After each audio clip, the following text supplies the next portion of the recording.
Good evening, everyone. I'm Kurt Loser, the CEO of the Fibrolamellar Cancer Foundation. I'm glad all of you could join us tonight for this webinar. I'd like to introduce Mark Furth, the Scientific Director of the Fibrolamellar Cancer Foundation, who will introduce the panel to you and orchestrate the discussion tonight. If at any point during this conversation, anyone has questions, there's a Q&A button at the bottom of your Zoom screen. So if you entered your questions into that, we'll make sure that Mark and the panelists are aware of those questions and they'll be able to answer them as we proceed. But with that, I'd like to turn things over to Mark Furth, who will introduce the panelists and the topics for discussion tonight. Mark? Thanks, Kurt. Welcome to all of the folks who are watching us, and hopefully we'll have a chance to participate with questions. We have a terrific panel for what is the third in a series of webinars that we've hosted on the broad topic of how precision medicine is being applied more and more to rare cancers, as well as to the more common ones. And we've talked a little bit about what we mean by precision medicine, about precision medicine as it's viewed from the point of view of genes and the action of genes to help classify and diagnose tumors more accurately. We've talked quite a bit about some of the implications of that for treatment.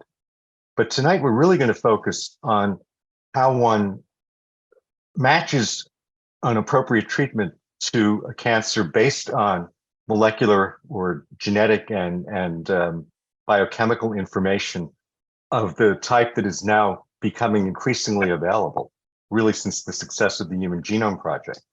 And it's a special challenge for rare cancers. The pharmaceutical industry and academic investigators both, on average, put a great deal more resource, and the funding agencies put much more resource into trying to find new treatments for the most common cancers, lung, colon, et cetera. The rare cancers sometimes get left out of that discussion, even though, as we talked about in some of the earlier discussions, there actually are special reasons to focus on some of the rare cancers because they have a very interesting underlying mechanism, and sometimes because across that one rare cancer, there's a lot more homogeneity and a lot better chance to really design an absolutely correct precision drug. So we'll talk with three experts about how to do that. I'd like to introduce Razelle Kurzrock Ray from the Medical College of Wisconsin. It's a relatively new home for her. She's had a very distinguished career in oncology at the true forefront of bringing precision medicine and targeted therapies, as they're called, into the arena for many different cancers. And she's actually had a very long and productive focus and passion about rare cancers, and I think increasingly so over the past few years. And that includes actually fibrolamellar carcinoma, which is, of course, the one that our foundation is most interested in. John Scott is actually a close colleague within the fibrolamellar community. He's been a leader in the field of protein kinases and signaling within cells for several decades. If I gave you his full academic pedigree, we wouldn't have time for the webinar because it's pretty distinguished. He's the chairman of pharmacology at the University of Washington in Seattle and has a named professorship there, named in part after the Nobel laureate with whom he actually began his studies on signal transduction as a postdoctoral fellow some years ago. Nabil Bardisi is an outstanding cancer biologist from the Mass General Hospital and Harvard Medical School. There, among many things he does of importance, he's the head of a gastrointestinal cancer spore, which is actually a major center for the study of a particular type of cancer funded by the National Cancer Institute. I'd like to start by actually asking Ray to help us to define what the clinical challenge is in bringing new drugs to treat rare cancers in this new world of precision oncology or precision medicine. And what are some of the experiences from your extensive work in this area that kind of shape how we can be effective? Thank you for asking. Are you able to hear me okay? I think that we've entered a whole new era as a medical oncologist that does basic and translational work and treats patients. And that era is based on the powerful techniques that we have now in precision medicine, where we can in real time understand the underlying basis of a specific patient's tumor. And then we can try in real time to match that patient with therapies. And that there may be different types of therapies. One way to attack a tumor may be to try and impact the underlying molecular alteration. In fibrolamellar cancer, that would be the DNA JB1 PRKACA alteration. But there might be other ways to impact the tumor as well. And that might be by understanding the body's immune response to the tumor, or lack of immune response, how the tumor blocks the immune response that the body would naturally have to the tumor. It may be understanding not how to directly target the alteration, but maybe indirectly by what the alteration does. How does that alteration perturb the environment at the RNA level or the protein level? So I think that there are lots of possibilities. And the really exciting thing is the possibility that we can in real time understand this for an individual patient, not take 5 years or 10 years to do a trial, but actually try to understand it for the patient that we're seeing in the clinic that day. So that, I think, is really the promise of precision medicine. Not that we're completely there, not by any means, but this whole field, I think, is really revolutionized what we're doing for patients in the clinic. Thanks, Ray. Let me turn for a minute to John Scott. John, so much of what we now think of as precision cancer medicine and targeted therapies for cancer really arise from the growing knowledge of signaling within and between cells in an organism, and particularly how those signals affect when cells grow and when they don't grow, and when they grow inappropriately, as well as certainly signals to the immune system. As somebody who's thought about cell signaling for a long time in a sophisticated way, you would, of course, tell us that there are some particular kinds of signals that are, from a pharmacological point of view, most straightforward to interfere with and to change in a cancer cell in a way that may stop it from growing or actually kill it. Could you talk a little bit about what are the ways in which signaling and cancer therapy overlap, and the kinds of drugs we get out of that, and maybe some of the future challenges in that arena?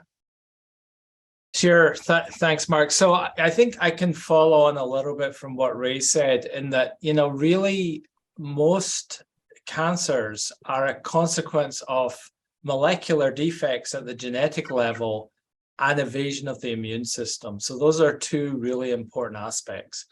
And in terms of mutations, as you said, the human genome was the first pass was solved almost 20 years ago, and we're just beginning to really mine the information.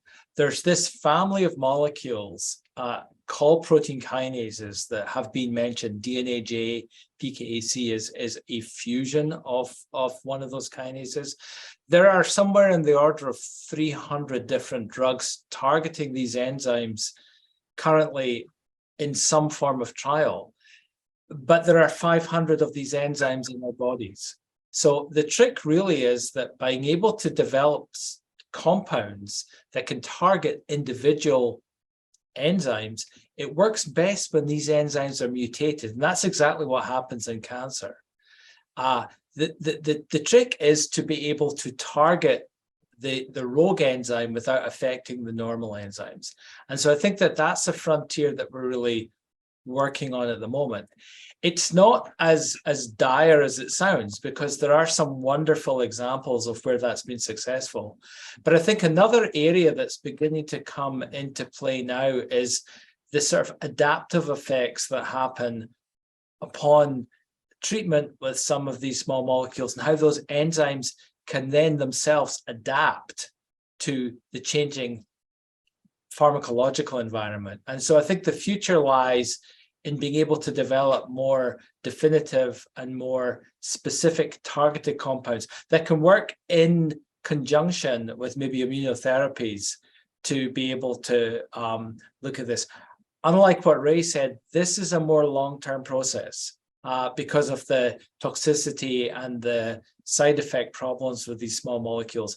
But it's something that I think none of us would have imagined that we would have been able to have made such great strides forwards when we first discovered knew that there were 25,000 genes in the human genome 20 years ago from the work of Craig Venter and Francis Collins. Thanks, John. I'll turn to Nabil Bardisi for a moment. And Nabeel, you've actually done a great deal of work in a couple of rare cancers, fibrolamellar certainly, but maybe even more extensively over the past few years in cholangiocarcinoma, which is another rare GI cancer. And I've been certainly impressed in the work you've described in that cancer, that you've found a number of different molecular targets that may not have been anticipated before one began doing that kind of precision analysis, and that some of those have actually led to changes in treatment. Maybe you could tell a little bit about how you make that translation from the basic discovery to actually being able to impact patients with that kind of example. And again, what are some of the challenges especially in working with a rare cancer to do that? I think you're muted, Nabil. Yes. Thanks. Yes. So great question, Mark. And I think just to begin, there are, as John and Ray mentioned, there is a large number of mutated cancer genes, but there is a kind of hierarchy in the value of targeting one of those mutations. And so some gene mutations that you'll hear famously about, like P53, knowing that a tumor has a P53 mutation so far has been elusive as being enabling a precision medicine approach. That might change. On the other hand, fusion proteins like the DNA JB1 fusion, PKA fusion in fibrolamellar, fusions tend to be the most effective targets when there is a drug. So often in rare cancers, there's a handful of fusion oncogenes, including in the cancer that I work a lot on, cholangiocarcinoma. And these typically are kinases. And when those kinases are inhibited by an anti-cancer drug, a kinase inhibitor, they tend to be the most responsive. The question, though, in general, is can we know ahead of time before submitting patients to very extensive clinical trials? And I should say that in immunotherapy in particular, there's been a gigantic number of clinical trials based on some outstanding successes of immunotherapy, therefore trying immunotherapy in every possible context and combining it with every possible drug, costing billions and perhaps trillions of hundreds of millions of dollars ineffectively. So where does basic research come in is trying to develop at least a foundation, a rational foundation. The challenge for a rare cancer is that to be able to generate that data, that hypothesis generating, that rationale, one needs model systems. And in a rare cancer, frequently there's not a critical mass of investigators and therefore not a critical mass of tools to be able to evaluate whether a target is good. So in cholangiocarcinoma, I started working on this more than 10 years ago, and in the standard repositories where you obtain cell lines, which are growing tumor material that you can grow in the laboratory directly from a patient tumor, they were largely unavailable. So we made a 10-year effort, and that has allowed us to be able to sort of nominate whether a gene mutation is indeed a very good target and also to perhaps understand how to fully harness it. And that's exactly where the foundation has been the Fibrolamellar Carcinoma Foundation has been investing. And fortunately, there are a few now in the community of cell line models that allow, I think, really accelerating discovery. And that's where we can contribute to nominating better targets, understanding the biology. Thanks, Nabeel. And that certainly is a major goal of the foundation, is to provide investigators like yourselves, the three of you, with tools that are usable to make these steps. Ray, I'd be remiss if I didn't point out that you were involved in really the development of the very first targeted drug that was, in fact, an inhibitor of a protein kinase that happened to be a fusion protein. Could you give us, just from that experience, a little bit of a picture of what one can hope to achieve by finding the right drug for a particular cancer? And again, how do you really know that you've chosen the right molecular target? Just because a cell has a fusion, does that necessarily mean that that's the best thing to go after? Yeah, so I think fusions are extremely important, as was stated before. And we recently wrote a paper saying that if you're going to use molecularly targeted therapy, if the cancer has a fusion and you target the secondary alterations, but you don't target the fusion, it's almost as if you gave unmatched therapy. It turns out that fusions are extremely important. The example you're talking about is chronic myelogenous leukemia. And I was very involved. I was initially a hematologist. I was very involved in that field with the BCR-ABL. I actually published the first paper on P190 BCR-ABL in Nature. I was only 2 years old at the time, so it's because it really ages me. But the very interesting thing about that was when imatinib. So this was a disease that was a death sentence. Everybody died in 3 or 4 years. And when imatinib was first developed, which was really the drug that targeted BCR-ABL that Brian Drucker developed, what people said was that it would never work because this type of kinase was very important to normal cells and that there would be tremendous toxicity. But we really should have known better. Certainly Brian Drucker knew better, because if the cell can differentiate the abnormal from the normal, there must be a way to chemically do that too. So to make a long story short, if we give imatinib to newly diagnosed patients, not patients that are end stage, because imatinib doesn't work very well in end stage chronic myelogenous leukemia, but today it is given to newly diagnosed patients.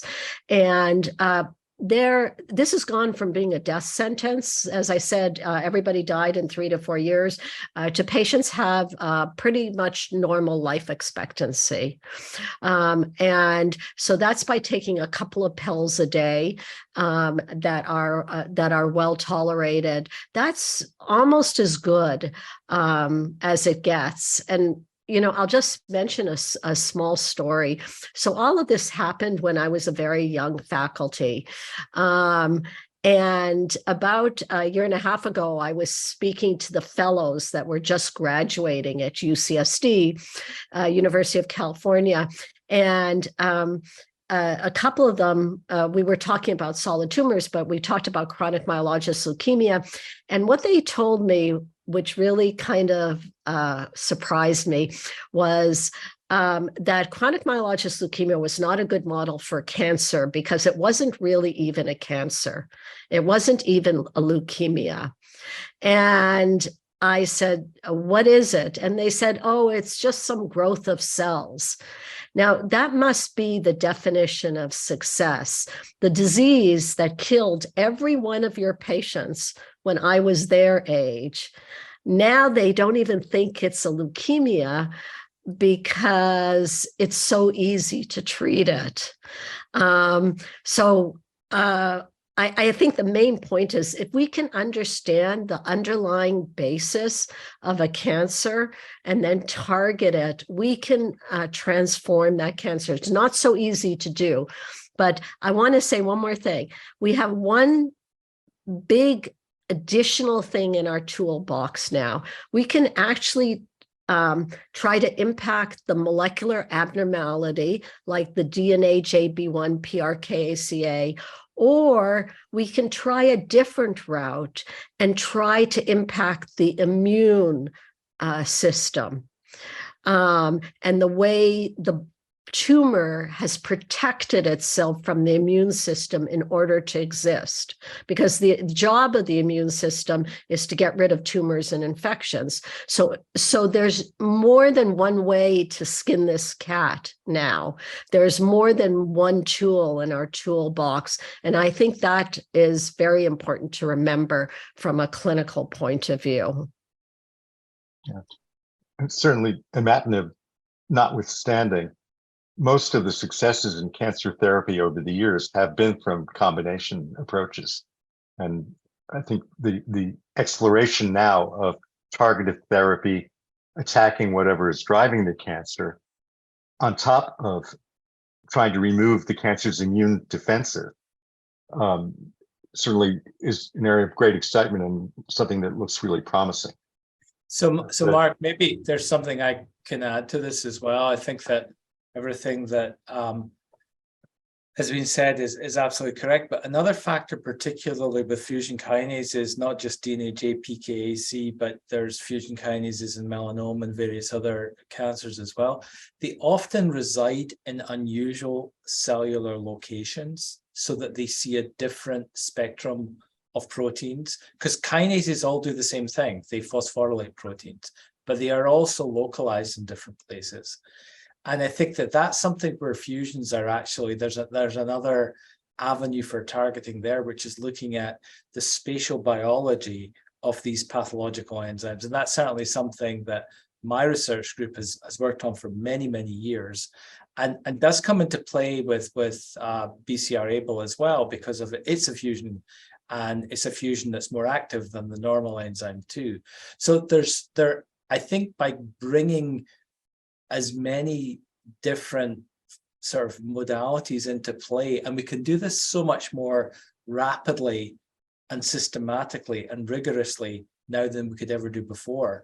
I think that combinations are going to take on a broader term, whether it be immune plus small molecules, or also looking at the subcellular location, which is really a frontier that's further out there, but is very important, because if you can target drugs to a particular, part of the cell, you can use less of that drug. And that's going to cut down on side effects. I think that that's a promissory note, more so than some of the other things, but it's very important. I think you anticipated a question that I was going to ask.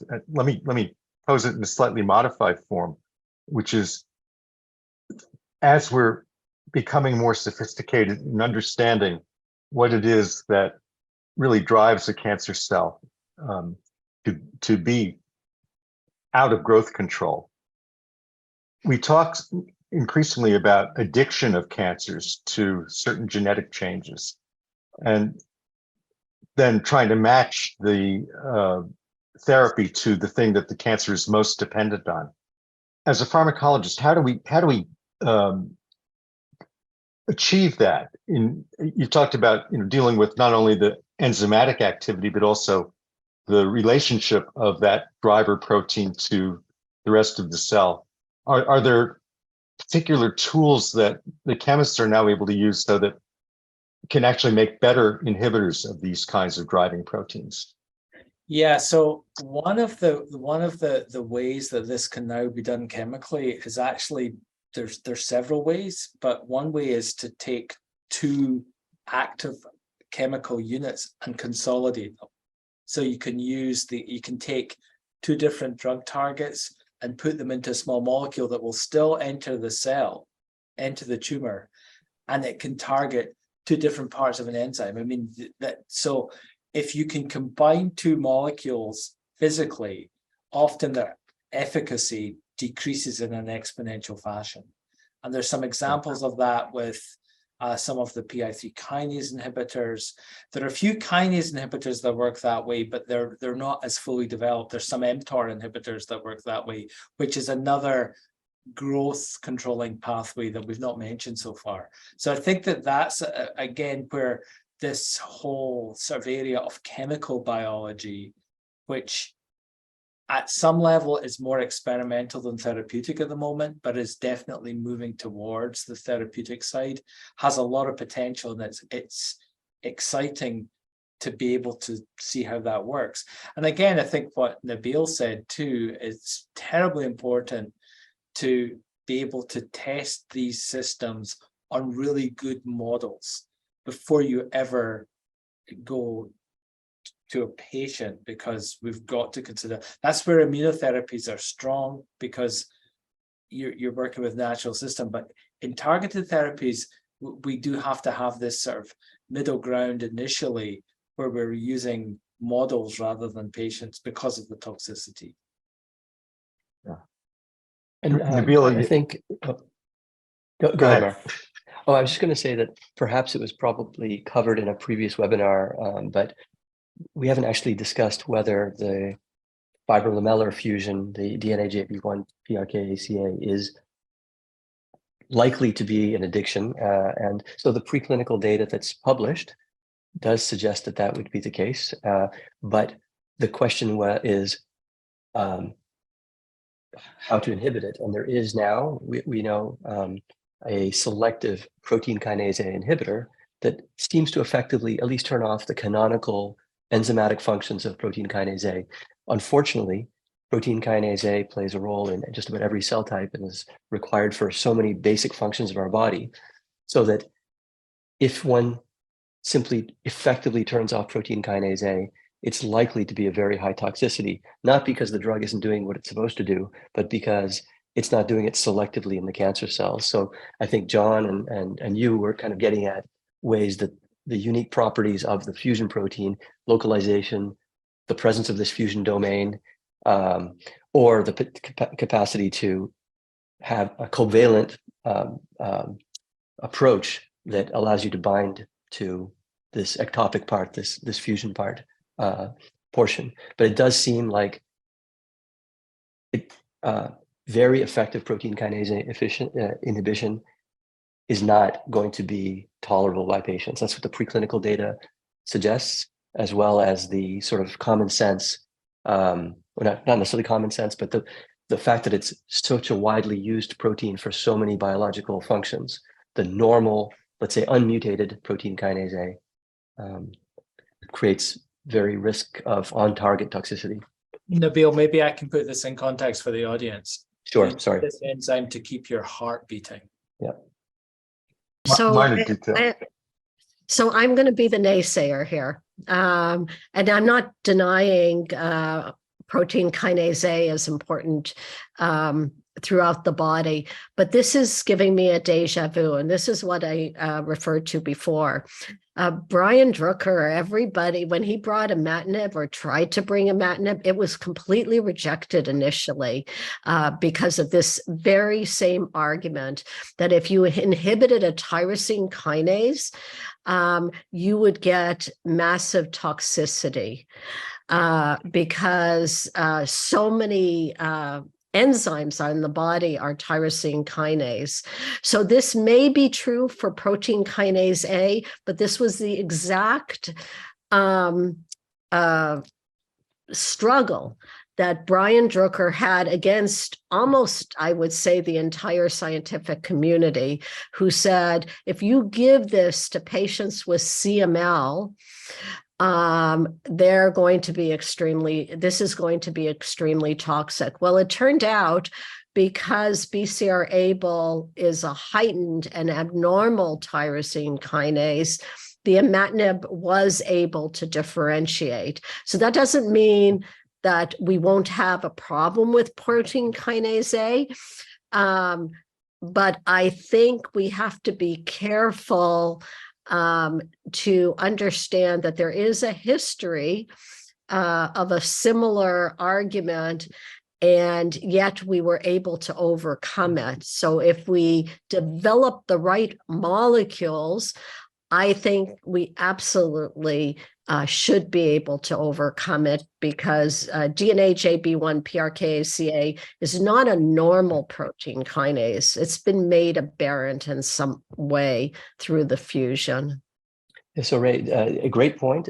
In this case, at least the early data, so there is this new selective molecule, which John can comment on it, but it looks like it's very selective for protein kinase A. So it's really targeting, and the mice, used in mice, and the mice get heart attacks at the dose that would be required to effectively completely turn off the mutant gene in a mouse model, so what we call a xenograft. So they show that genetically, in this paper that is available online, that genetically, that if you could do the thought experiment of completely turning off PKA or the fusion protein in the tumor cells alone, you would have phenomenal therapeutic benefit. But to dose it high enough to achieve that regression of tumors, mice die within hours. So one of the most toxic of a very selective medicine.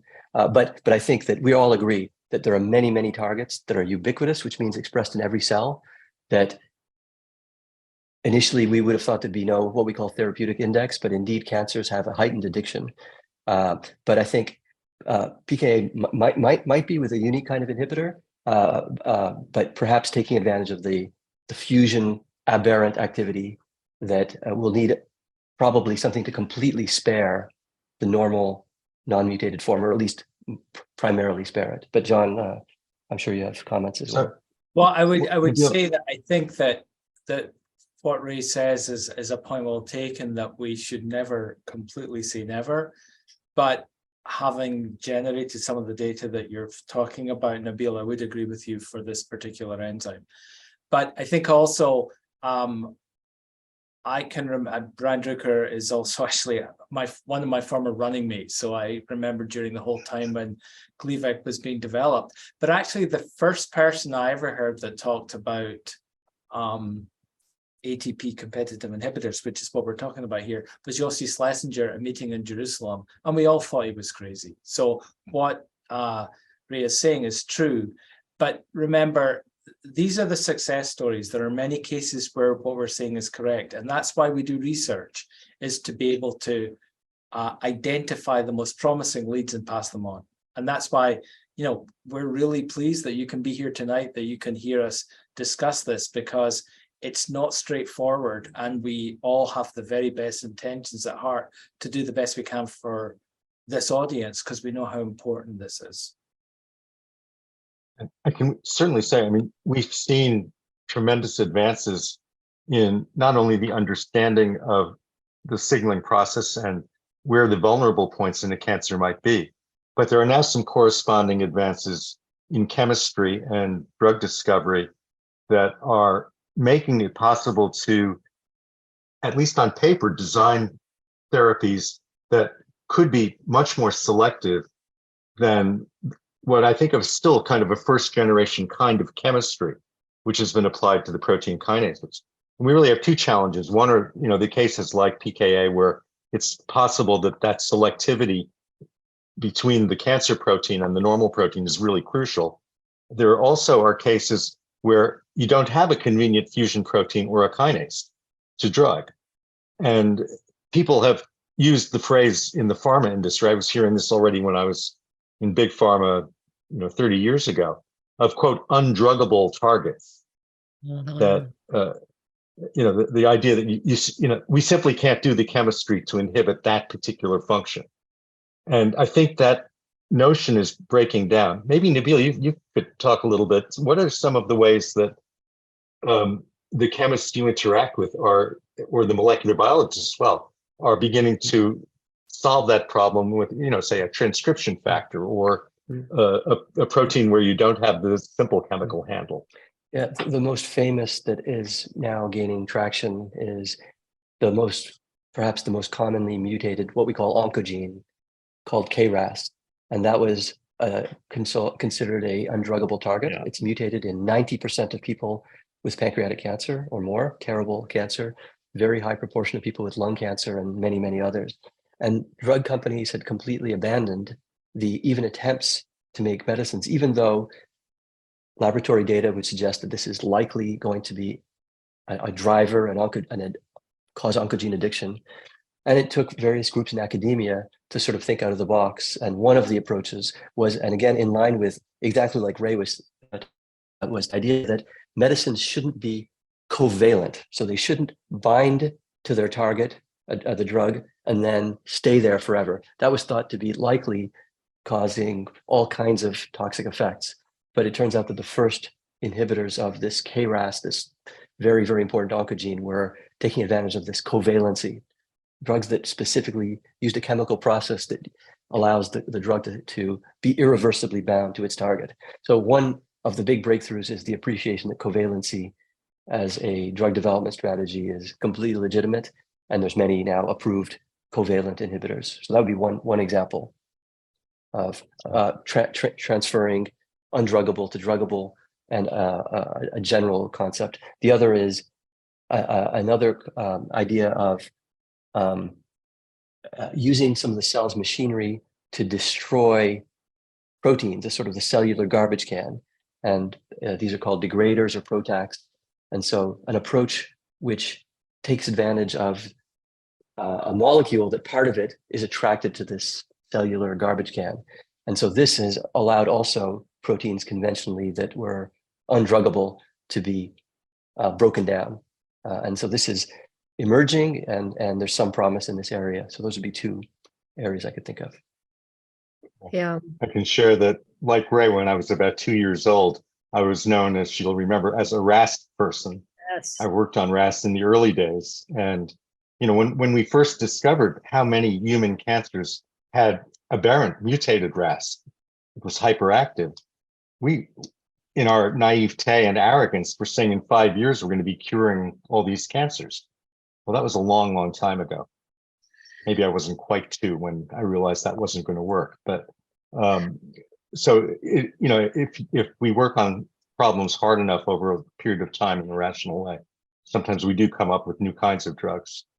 I think maybe another thing that's worth mentioning here as well is that a lot of the time, targeted therapies are there to specifically induce programmed cell death of the tumor versus the surrounding material. And I think that a new frontier is looking at this process, which is called apoptosis or ferroptosis, if it involves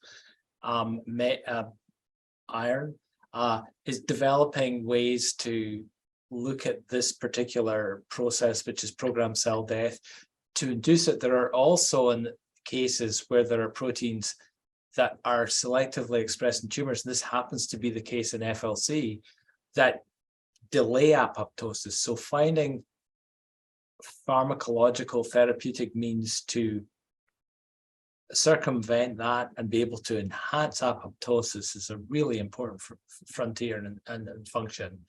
And I think that there's definitely some promise in that area as well. There are drugs that sometimes do that. They have to be very carefully managed, because obviously you don't want to basically destroy all the cells in your body, but you do want to selectively destroy a tumor. And I think going through apoptotic pathways is one way to do that. Yeah. So the expansion of our thinking is key, right? I want to just give you a chance, if you don't mind, to talk about another class of therapy, and one which also for many years, decades actually, was considered unreachable for cancer. That's the immune therapies that you brought up earlier. And perhaps you'd share with us how we begin to target immune therapies in a more precise way to find the individuals who they're most likely to help, or to devise new therapies that are not just general enhancers of immunity against tumors, but specifically help the body go after a given tumor. Yeah, I think that's a very interesting question. And immunotherapy, as some of the other experts on here mentioned, for undruggable, I guess I've been around long enough to see but one after another target that's undruggable begin to fall. I mentioned imatinib. Yeah. It was just mentioned the KRAS G12C. Oh, everybody knew that was undruggable.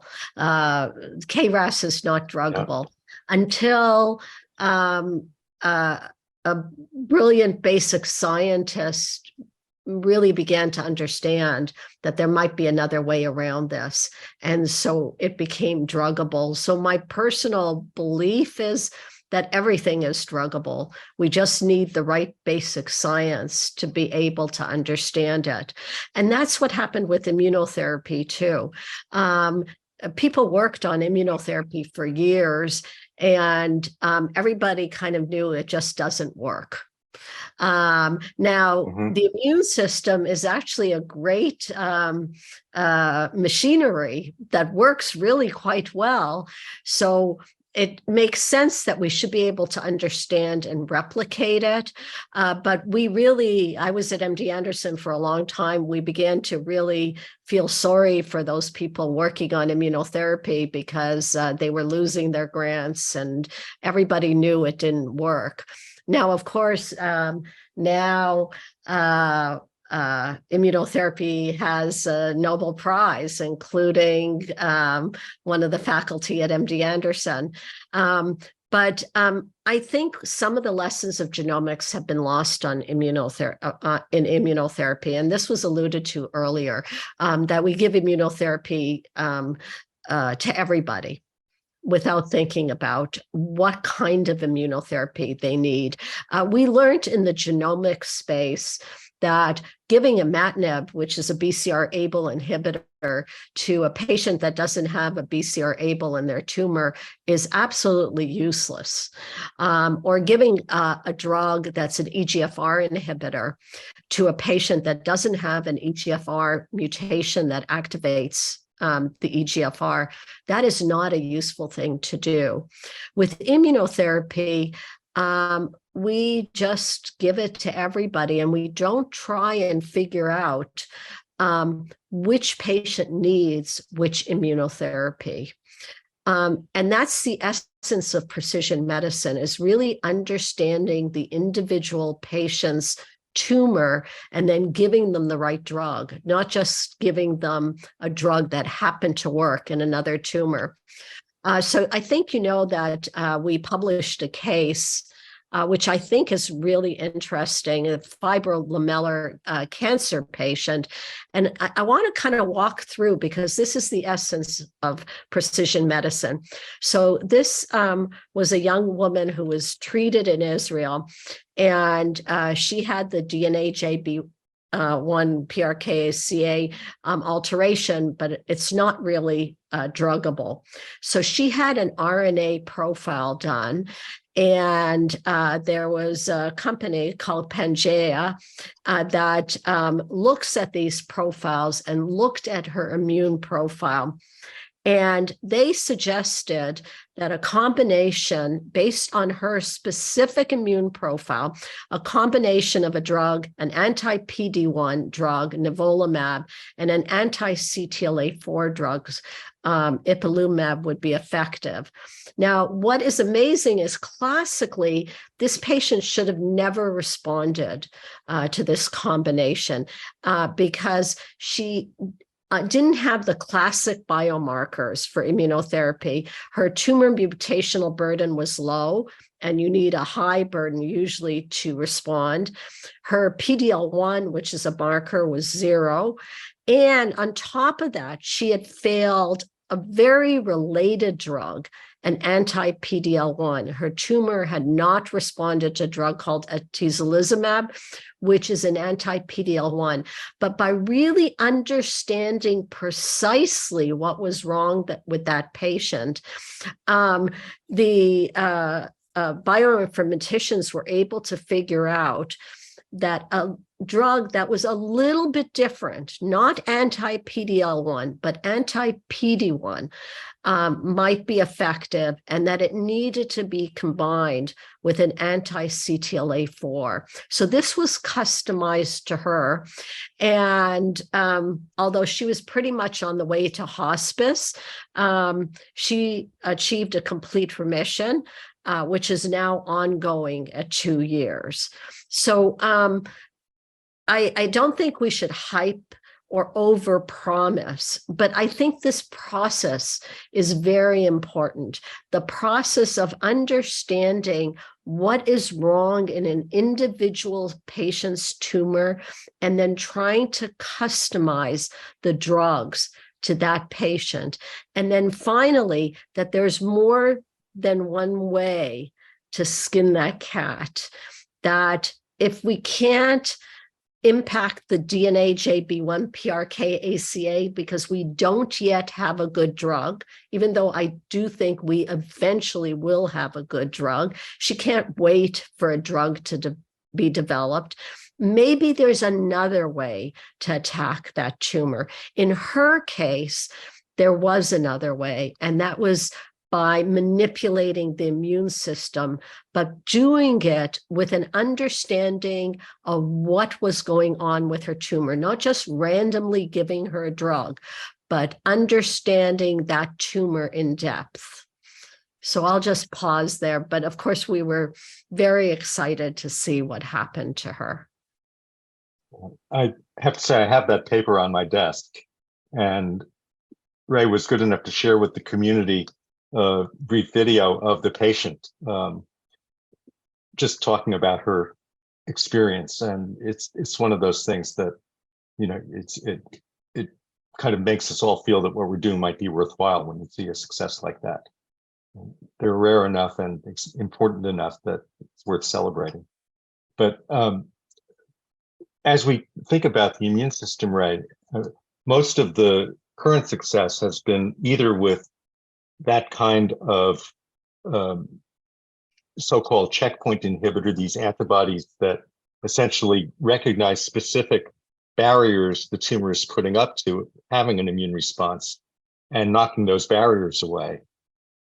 There's been also an effort, sometimes with cell-based therapy, sometimes with either vaccines or other kinds of targeted therapy, to find vulnerable points that the immune system may not be responding to very well, but maybe we can give the immune system sort of an artificial boost. What do you think is the trajectory for more specific directed immune therapy, even as we're trying to do in fibrolamellar, and had a patient here talk about an initial story that was pretty dramatic in trying to get the immune system to target that driver protein, the DNAJ PKAC fusion protein itself, as a target that cells expressing it would be killed. Is that something that we can start to think about more and more as a way that immune therapy may be directed with that kind of precision? So my answer is absolutely yes. I'm a very positive person because I've seen, as I said, everything that was undruggable, like many things that were undruggable, not everything, but many things that were undruggable become druggable. So vaccines are right now having a difficult time. There hasn't been what I would say a major success with vaccines in cancer. But I absolutely believe that the science makes sense. And as soon as we get that technology tweaked right, that vaccines will be another tool in our armamentarium. And diseases like fibrolamellar cancer may be an ideal disease for thinking about vaccines because they have a unique protein, the DNAJB1 PRK ACA, that is not found in normal cells. So I know that there are some, I'm not familiar with the trials. I know that there are some trials going on. And I think that this is a really nice idea. The other approach, of course, is CAR T cells and seeing if there's something maybe on the surface of the cell that the T cells can be trained to attack. So I think all of those are viable approaches that really should be in clinical trials and may offer hope to patients in the near future. Yeah. So I think we're starting to also pick up a few questions in the Q&A, and I think for all of you, one of the questions, and I'll generalize it, it was asked specifically for fibrolamellar, but I'd actually like to expand it out. What are some of the best examples that you've been associated with of going from bench to bedside, as we've been talking about, and we've already heard about CML, but where are some of the other places where we might learn lessons about new ways to attack tumors that have really depended on the discovery of some aspect of the driving system and a way to go after it that was perhaps not intuitive to begin with, but where that kind of matching of an idea to something that's now in the clinic has taken place? Nabeel, is that something you could tackle? You've been involved in a few of those stories. Sure. I think Ray probably would be the best to actually talk about the clinical successes themselves. But I would say that one very great example that was purely empirical laboratory research was CDK4 inhibitors with breast cancer, for example. It wasn't completely obvious that would be a place of opportunity, but that was found in model systems. In our own work, we'll have to see if it actually translates, but we, in cholangiocarcinoma subsets, for example, those with fusions of the fibroblast growth factor receptor, a version of it, the tumors are somewhat responsive, but the long-term impact is fairly limited. So patients clearly do better. The tumors initially shrink, but it's very short-lived. And in the laboratory, we identified a combination between two kinase inhibitors that has been approved for a clinical trial that's opening in our institution. But I would hesitate to claim that as success until patients benefit. Likewise, in another subset of cholangiocarcinomas that have mutations in a gene called isocitrate dehydrogenase. And by understanding the biology in model systems, we were able to nominate a combination immunotherapy that in our models looks great and that we understand is being taken to a clinical trial very shortly. So I mentioned these because they're kind of, again, in areas that are understudied somewhat. Cholangiocarcinoma, not quite as rare as fibrolamellar, but in need of more critical mass of people and new hypothesis. So I can't claim that those are successes, but at least they were actionable hypothesis that could be tested. So they work in the laboratory, lead it to something that can be tested immediately in patients with appropriate regulatory aspects. I'll throw in an example actually from fibrolamellar on the immune side. We've had this talked about at a previous webinar, and more complete information is going to be made public at an American Association for Cancer Research meeting coming up in April. But a group that we funded has been trying to attack the fusion protein by immunizing patients with a vaccine to actually provoke an immune response against the fusion protein, with the idea that cells that have it internally can be recognized by a particular kind of immune cell and killed. And in fact, those patients are being treated also with the same two immune checkpoint inhibitor drugs that work on making cells more susceptible to immune attack that Ray mentioned had worked just by themselves in a fibrolamellar patient. So the trial at Johns Hopkins took those two things together, those two checkpoint inhibitors plus this vaccine to try to really provoke a response that would be specific to fibrolamellar. And that combination has been very effective in a subset of the patients who received it, not all of them. And one of the things that now has to be done again in this whole mode of precision medicine and getting to better combinations is to understand, is there something else that is still limiting in those patients? So, it's just bench to bedside to bench again and back to bedside. But I think one sees progress that way. And every time you get even a relatively mild improvement in terms of length of clinical response or degree of clinical response, if it's something you can build on and you understand why it's happening and where it's limited, perhaps that's the way towards the next steps. John, I'm wondering if you have thoughts again about that, how we keep moving forward and really building the knowledge and the pharmacology in sync.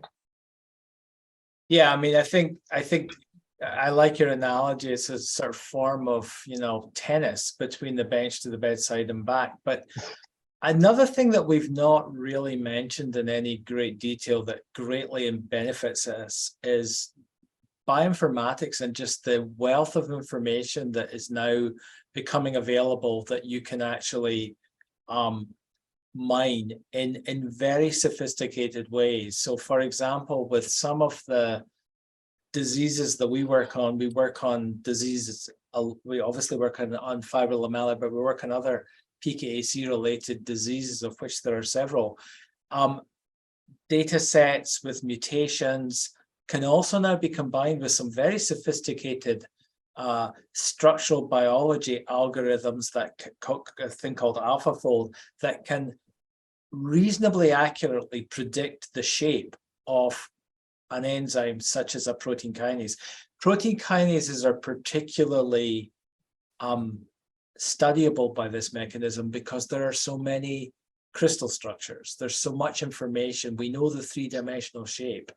And, as we've all said, very subtle changes in the torque angles between amino acids because of mutations cause cancer. And so basically what we're trying to do in terms of designing drugs is to design wedges that fit into those crannies and nooks and crannies and either kill the enzyme or shut it down. That area is just really blooming. And again, the advantage there is you can move much more quickly from a theory to a testable hypothesis because you're doing this initially in silico. And in fact, there are drugs being designed this way. How successful that will be is yet to be determined.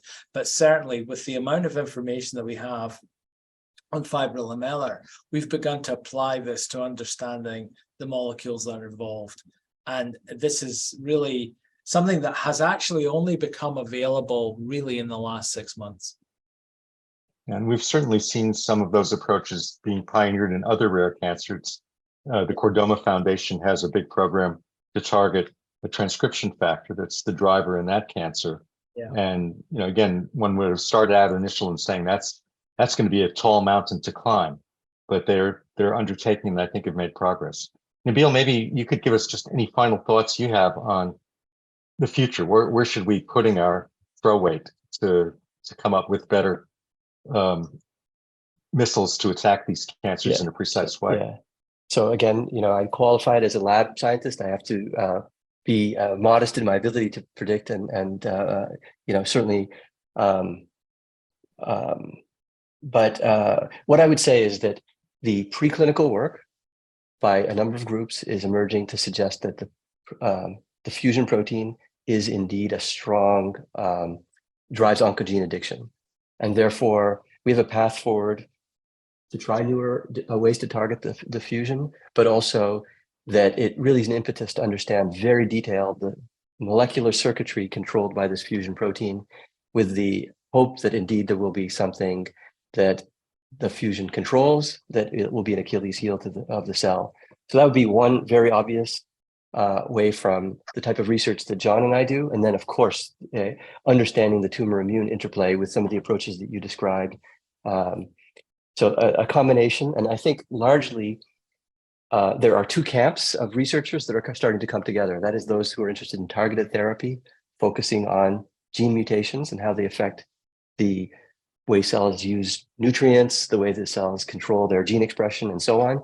And then the camp that studies the tumor microenvironment. But now we're understanding that those mutations do things to the tumor microenvironment frequently, and that the answer will not be, should we use immunotherapy or targeted therapy, but to understand how turning off the oncogene or the pathway it controls either enhances or further suppresses specific immune cells, and then to harness this combination. So I think it's a generic answer, except that I think that at the very least, we have something to sort of focus around, which is the functions of the fusion protein at one end. That seems very, very obvious.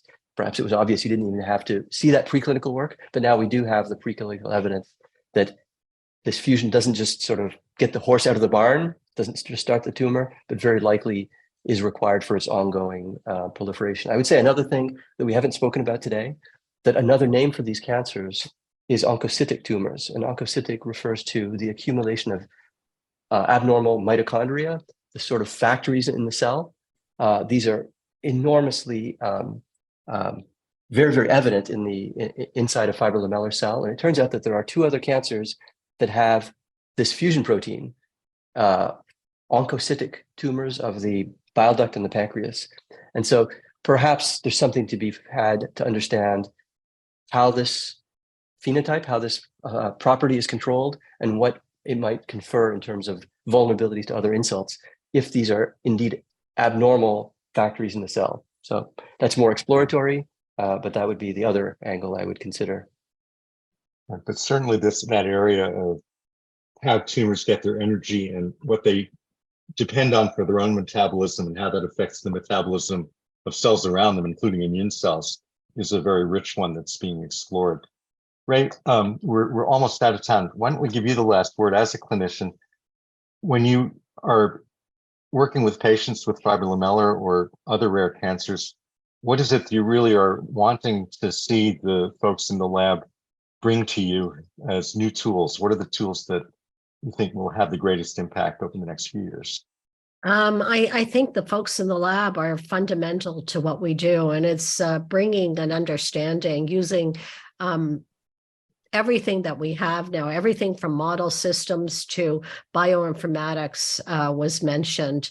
We have so much capacity with understanding data, and to bring this to patients and to understand that there are different ways that we can attack the tumor. One is developing new drugs.